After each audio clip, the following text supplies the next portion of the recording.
네, 2시 10분까지는 네. 이제 11분부터 이제 지금부터는 이제 지각입니다. 찍을 때. 자, 오늘은 여러분 교재 311페이지죠. 4번 우리가 지금 판매관리비의 개정 과목들을 정리하는 요형상사 문제를 우리가 하고 있습니다. 그래서 앞 시간에서 우리가 판매관리비의 산재보험료 부분까지 제가 말씀을 드렸는데요. 산재보험료는 일반적으로 복리후생비로 처리할 수 있는 내용인데 이와 같이 괄호 해가지고 어떤 특정 개정 과목으로 처리하라 그러면 그대로 해야 됩니다. 뭐 이런 경우가 이제 몇 가지 있습니다. 예를 들어서 사무용 파일을 구입했다라고 하면서 가로 열고 사무용품비로 처리할 것. 그러면 사무용품비라는 판매관리비 개정 과목으로 처리하면 됩니다. 그런데 사무용 파일을 구입했다. 아무 얘기가 없어요. 그러면은 소모품비로 처리해도 맞고요. 사무용품비로 처리해도 맞습니다. 네. 우리가 사무실에서 쓰는 이런 필기 도구라든가 뭐 파일 같은 거 이런 거는 소모품비가 될 수도 있고 또 판매관리비로 비용 처리할 수도 있는 것이죠. 다만 자산으로 처리할 것 이렇게 할 수가 있어요.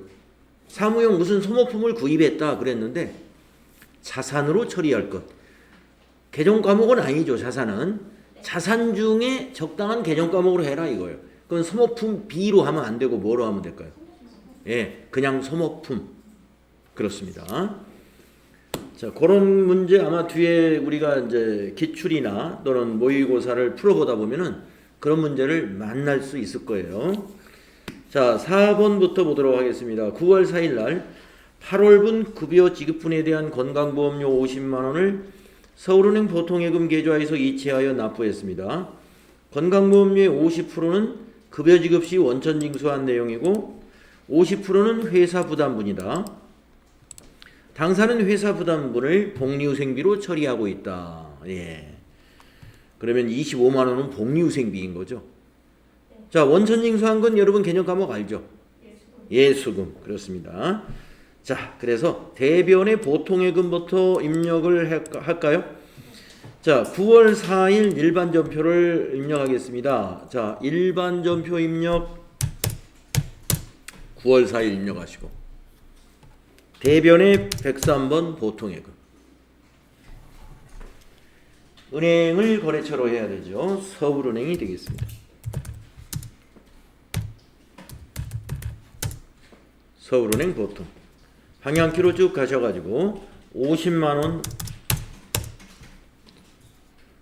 자, 이제 3번 차변. 3번 차변이 예수금 절반을 예수금으로 하고 예수금은 거래처나 저기 안 넣어도 됩니다. 25만원.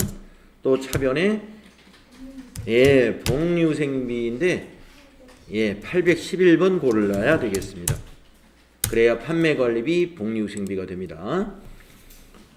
네, 이렇게 대변의 보통예금 50만원, 차변의 예수금 25만원, 차변의 복리후생비 25만원. 네, 이렇게 하시면 되고요. 여러분이 이제 이렇게 해놓고 입력하면 좀 불편해요.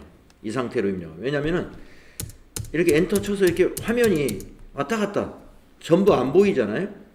그래서 가능한 한 이 화면 최대화 단추 있죠? 이걸 눌러서 저 오른쪽 끝부터 왼쪽 끝까지 한 화면에 다 들어오면 입력하는데 더 쉽습니다.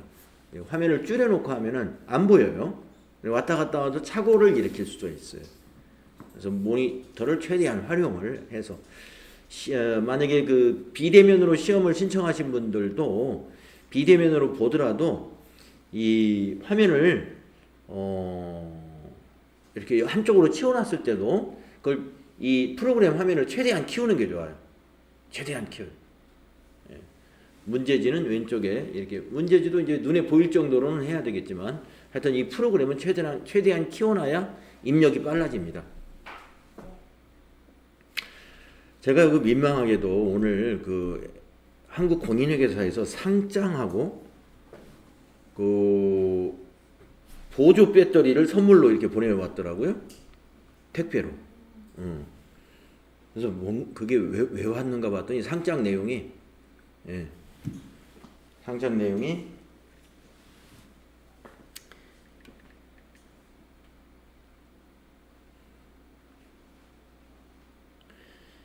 제가 이번에 그 50일의 시험을 그 비대면 시험이 처음 시행되는 거였거든요. 지난번 시험이. 그래서 이걸 어떻게 시험이 진행되는 건가 제게 참여를 해봐야 될 것 같아서 그냥 참여를 해본 거예요. 1급, FAT 1급을 한번 봐봤는데 위 사람은 본회가 실시한 제50일의 AT 자격시험 중 FAT 1급 시험에서 가장 우수한 성적으로 합격하였기에 이런 표창장이 있는 건 몰랐어요. 그렇죠? 예. 그동안 옛날에 시험을 봤는데 100점은 못 맞았거든요. 예. 과거에 시험 볼 때 점수 그렇게 많이 맞기 힘들어요. 예. 근데 이번에는 좀 쉬웠던 것 같아요. 빨리 그냥 풀었는데 실수를 하나도 안 했나 봐요. 예. 아는 사람도 하다 보면 실수가 있을 수 있어요. 100점 맞기 힘들더라고요. 예, 100점 정말, 예, 쉽지 않은 겁니다. 예, 예. 보조 배터리도 그 공인회계사에서 그 뭡니까, 예, 가죽으로 이렇게 딱 한 아주 막 폼이 나더라고요. 무선 충전도 되고. 100점 맞으면 받는 거야? 100점 받으면 주나 봐. 100점 맞아가지고. 보조 배터리인데 이게 무선 충전도 되는 보조 배터리. 이 디자인도 이쁘더라고요. 그 자기네들 그 저기를 로고를 넣어가지고 아예 맞췄어. 그 배터리 회사에서. 네. 네. 원래 대변이죠. 그 급여를 지급할 때 우리는 대변에 예수금 처리하잖아요. 지금은 뭐냐면 그 건강보험료를 이제 보관하고 있다가 오늘 납부한 거예요. 납부했기 때문에 우리의 부채는 이제 여기서 감소해야 되니까 차변에 오는 거죠. 미지급도 저기 하면 차별로 똑같이. 그렇죠. 부채라는 것은 대변에서 증가했다가 언젠가는 차변으로 와서 감소가 되어야 우리가 의무를 이행한 거죠. 예. 그래서 부채는 차변에 올 수 있습니다. 차변에 와서 없어져야 우리가 의무를 한 것이죠. 그렇죠. 외상매입금, 미지급금 다 부채의 경우에 대변에서 증가했다가 차변에서 와서 감소해야 되고 그렇습니다. 좋은 질문이었어요. 네. 의문나는 건 무조건 물어봐야 됩니다. 그래서 이제 여러분 거래의 8요소, 그 거래의 8요소가 왜 차변요소, 대변요소 짝을 이룬다 이런 말이 왜 나오냐면 바로 지금 질문한 거하고 관련이 있는 거예요. 우리가 차변요소에 보면 부채 감소가 존재한단 말이에요. 부채 감소. 그러니까 부채를 차변에 기록할 수 있는 거죠. 그러면 부채를 감소시킨 거죠.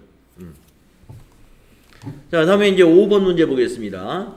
영업부 사원 국외 출장 왕복 항공료 120만 원을 삼성카드로 결제를 했습니다. 이랬어요.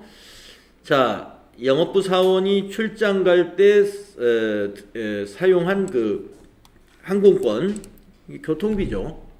그래서 여비교통비로 처리하면 되는 겁니다. 그리고 카드 결제하면 대변에 계정 과목이 뭔지 아시죠? 예, 미지급금. 자, 입력합시다. 9월 5일로 날짜 바꾸시고요. 3번 차변은 예, 812번 여비교통비 방향키로 쭉 가셔가지고 120만원. 대변은 미지급금이죠. 253번이고요. 예, 거래처는 삼성카드, 카드사를 거래처로 해야 합니다. 금액은 120만원. 이렇게 하시면 돼요.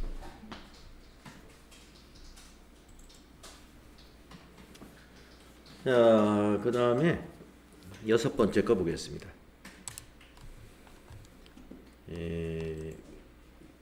9월 6일 날 거래처 직원 청첩장 이걸 받고 축하금으로 5만 원을 현금으로 지급했습니다. 회사에서 지급한 거죠. 그러면 출금전표로 해가지고 출금전표 하면 대변의 현금이니까 차변에 오는 개념값은 뭘까요? 예, 접대비 비용 발생. 예, 접대비라는 판매관리비 처리하시면 됩니다. 자, 9월 6일로 날짜 바꾸세요. 6일로 날짜 바꾸시고 출금 1번 9분의 1번 하면 출금이 되죠. 네, 그리고 접대비 813번이네요. 5만 원 하시면 돼요. 자, 이쯤에서 여러분에게 제가 이 전표를 입력하는데 왜 날짜를 매번 4일, 5일, 6일 요 귀찮게 왜 이렇게 선생님이 바꾸라고 할까? 거기에 대해서 좀 말씀을 드릴게요. 자, 이 날짜 바꾸는 것을 이 수업 시간에 이렇게 반복적으로 뭡니까 습관을 안 들이다 보니까 이 초기에 제가 수업을 이렇게 안 하고요. 어떻게 전표를 입력했냐면 9월 거를 입력할 때 여기 뒤에 날짜를 이렇게 스페이스바로 지우고 여기 밑에다가 여기다가 날짜를 바꿔가면서 쭉 입력을 합니다. 그러면 편해요. 저 위에다 날짜를 입력할 필요 없으니까 여기다가 뭐 5일, 자 5일 하고 엔터 친 다음에 쫙 입력하고 또 6일이면 6일 하고 엔터 친 다음에 쫙 입력을 하는데 편한 건 사실인데요. 이게 이렇습니다. 날짜를 안 바꾸고 전표를 계속 같은 날짜로 이렇게 1번 문제부터 4번 문제까지 그냥 계속 입력을 하는 사람들도 있더라고요. 예.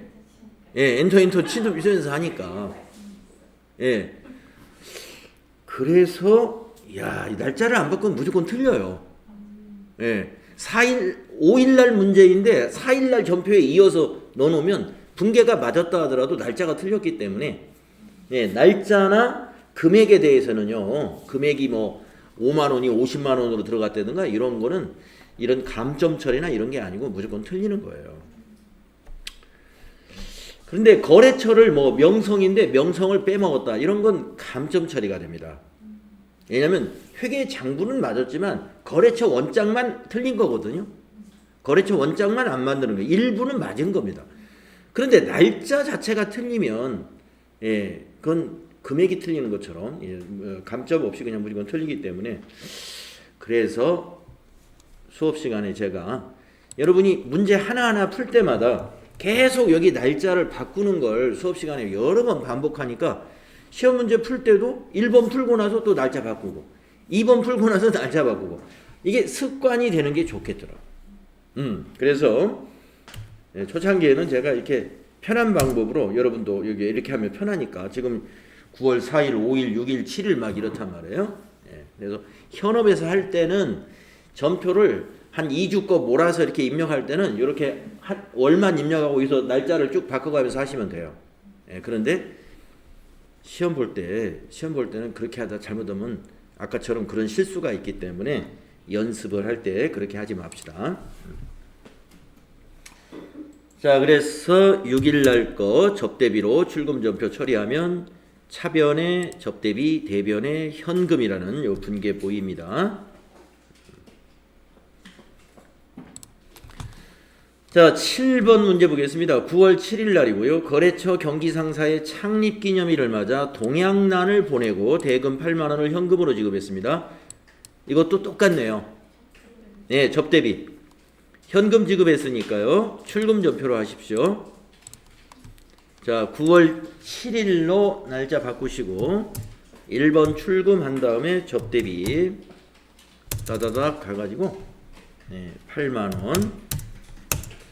접대비는 비용이기 때문에 계정과목 코드 신경 쓸 것 없고 적요도 채점 안 하니까 시험 볼 때는 적요를 신경 쓰지 마세요. 다음 페이지가 보시면은 9월 8일 것입니다. 신상품 설명회 후 거래처 직원하고 함께 식사하고 대금 45,000원을 삼성카드로 결제했습니다. 네, 거래처 직원하고 식사한 것도 뭐예요? 접대비. 그렇습니다. 자, 9월 8일로 바꾸시고 3번 차변이죠. 차변에 813 접대비 45,000원입니다. 45,000원. 대변에 이거 카드 지급해서 카드 결제했습니다. 미지급금이죠. 삼성카드 45,000원. 이렇게 하시면 된다. 카드로 결제했다. 그러면 대변에 미지급금이라는 거. 잘 아시죠? 9일 날 거 볼까요? 판매사원 영업용 핸드폰 요금 88,000원이 서울은행 보통예금 계좌에서 자동 이체되었습니다. 자, 보통예금에서 이체됐으니까 보통예금 대변에 가야 될 거고요.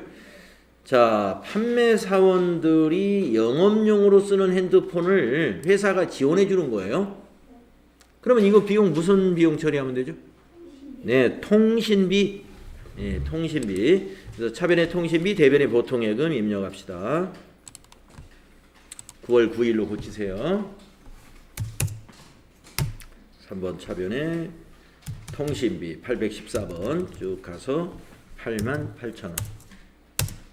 그리고 대변은 103번. 보통예금은 거래처 그냥 지나가면 안 돼요. 보통예금은 거래처 코드에다가 서울 입력해가지고 서울은행 보통 코드로 입력하고 가야 됩니다. 이렇게 차변의 통신비, 대변의 보통예금, 보통예금에 거래처 코드 넣는 거 꼭 챙깁시다. 자, 이제 10번 보시면은요, 매출처에 관련 서류를 등기우편 발송을 했습니다. 등기우편 발송. 이것도 통신비예요. 네. 등기우편. 자, 우편료 4,000원 현금 지급했으니까요.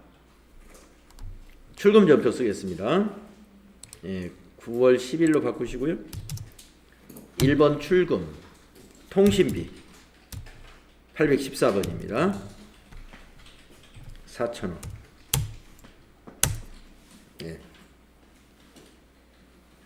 그러니까 우편요금, 전화요금, 인터넷 사용요금, 통신비 하면은 보통 그런 것들이 시험에 나오죠.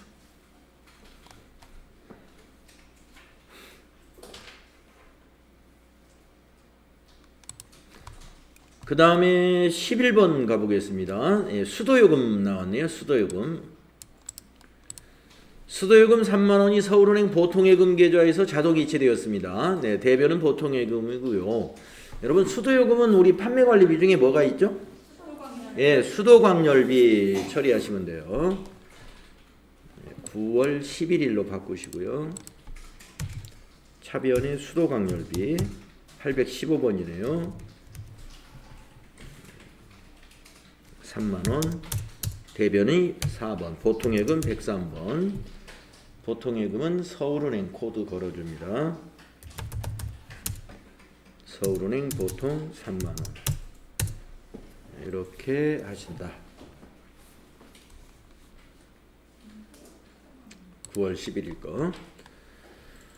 그 다음에 이제 9월 12일 거 보겠습니다. 난방용 유류, 기름이라는 거죠. 난방용 기름, 유류 20만원을 서울 주유소에서 구입하고 대금을 현금 지급했습니다. 현금 지급 출금 전표로 하면 간단하고요. 자, 이 난방용 가스값, 기름값, 이거 개념값은 뭘까요? 수도 광열비입니다.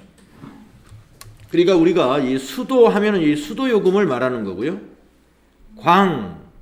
열 하면은 광은 이제 원래 전기죠, 전기. 열이 이제 이게 난로, 난방입니다. 난방비. 그러니까 우리 사무실에 수도요금, 사무실에 전기요금, 사무실에 난방요금 이런 것들을 수도광열비라는 개념 과목으로 사용을 했었어요. 그런데 중간에 이 전기만 따로 분리가 됐습니다. 옛날에는 사무실에 전기요금이다 그러면 전등 켜는 것이 거의 대부분이었는데 최근에 사무실에 여러 가지 사무기기들이 많이 도입이 되고 이제 책상마다 전부 컴퓨터 이런 전기 제품들을 쓰기 때문에 사무실의 전기요금이 수도요금이나 이런 거하고는 비교가 안 되게끔 많아졌어요. 금액이 커졌어. 그러니까 이렇게 금액이 커지는 것들은 독립시키는 거예요. 개념 과목을. 그래서 옛날에는 공장에서만 전력비라는 개념 과목을 썼는데 요즘은 판매관리비, 사무실에서도 800번대 전력비 개념 과목을 만들어 씁니다. 네, 공식화 됐어요. 네. 그래서 별 말이 없더라도 이제 여기 13일 날 거 보게 되면은 전기요금 23만 원 나오잖아요. 예. 전기요금 23만 원. 지금 제가 여기 12일 거 입력했나요? 예. 예, 12일 거 입력합시다, 먼저. 자, 9월 12일 거 네, 난방요금 입력하겠습니다. 현금 지급했으니까 1번 출금 하시고 815번 예, 수도광열비 20만 원 이렇게 하시고요. 요거 먼저 입력하시고 그 다음에 이제 13번 문제가 지금 방금 연결해서 말씀드린 전기요금입니다. 요 사무실의 전기요금이죠. 9월 13일 날 전기요금 23만 원이 서울은행 보통예금 계좌에서 자동 이체됐습니다. 전력비로 회계 처리하라. 예, 이 말 없어도 그냥 전력비로 하시면 돼요. 자, 그래서 13일 날로 바꾸시고 차변의 전력비 816번 예, 금액은 23만 원. 대변의 103번 서울은행 103번 보통은행이고 네, 거래처는 서울은행 보통 23만 원. 네, 이렇게 하시면 된다. 네, 차변의 전력비, 대변의 보통예금 이렇게 하시면 됩니다. 자, 이제 13번으로 가볼까요? 13번 9월 13일 전기요금 13일 거 했죠? 예. 예, 13번 했어요. 자, 14번 가보겠습니다. 14일이죠. 영업부에서 사용 중인 상품 운송용 트럭에 대한 자동차세, 예, 트럭 자동차세 8만 원을 현금 납부했답니다. 자, 현금 납부니까 출금전표 쓰면 대변의 현금인데 차변에 오는 비용 계정 과목이 뭐겠습니까? 예, 세금과 공과금으로 하세요. 네, 자동차세는 차량 유지비로 하지 마세요. 예, 세금과 공과금. 자칫 착각하면은 차량 관련된 비용이 차량 유지비지 세금은 별도예요. 세금은 세금과 공과 쪽으로 몰고 네, 차량 유지비는 차 수리하는 거. 차에 기름 넣고 차 끌고 가다가 도로비 내고 이런 것들을 차량 유지비로 보는 거고요. 세금 내는 것은 차를 가만히 놔둬도 세금은 내야 되거든요. 예. 그러니까 이건 세금입니다. 예. 그래서 자동차세는 세금과 공과금이라는 판매관리비로 처리하세요. 자, 9월 14일 일반전표에 입력하겠습니다. 자, 일반전표 9월 14일 1번 출금 하시고 세금과 공과금 817번 써야 됩니다. 이것도 817번. 코드가 여러 개 있어요. 똑같은 개념 과목에. 8만 원 하신다. 이렇게 출금전표로 쓰시면 돼요. 자, 이제 15번 보겠습니다. 법인 균등분 주민세. 네, 우리가 이제 법인도 주민세를 내고 우리 개인 사업자들도 주민세를 내요. 그래서 주민세 이것도 세금과 공과금이에요. 법인이 내는 주민세 현금으로 납부했다. 세금과 공과금 처리하시면 됩니다. 네, 그래서 이것도 9월 15일 날짜로 바꾸신 다음에 출금 전표 1번 하시고 세금과 공과금 817번 10만 원 하시면 됩니다. 자동차세, 주민세, 세금과 공과금 처리한다. 그 다음 거는 면허세네요. 16일 날 거. 16번입니다. 아까 그 트럭에 대한 면허세. 면허세 18,000원을 현금으로 납부했다. 이것도 세금과 공과금. 그래서 16일로 날짜 바꾸시고요. 16일로 바꾸시고 1번 출금한 다음에 817번 세금과 공과금 면허세 18,000원 세금과 공과금이다. 코드는 800번대를 골라야 된다. 그 다음 거는 17일이네요. 17일 건물에 대한 본사 건물에 대한 재산세. 네.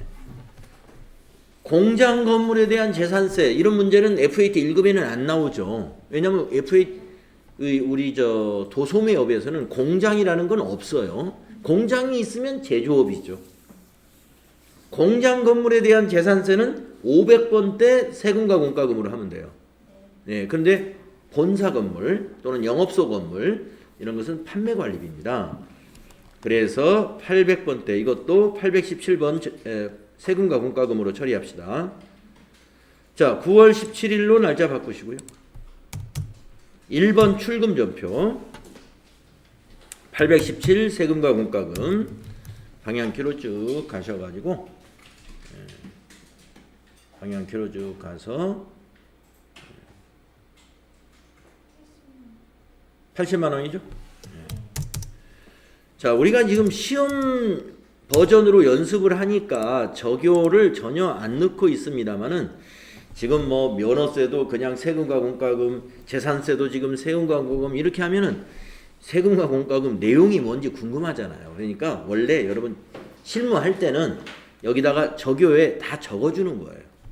예, 본사 건물 재산세 이렇게 기록을 해 주어야 나중에 전표 원장에서 전표 조회할 때 세금과 공과금 개정 과목 갔을 때 그 내용이 보이는 거예요. 아, 이거니 본사 건물 재산세였구나.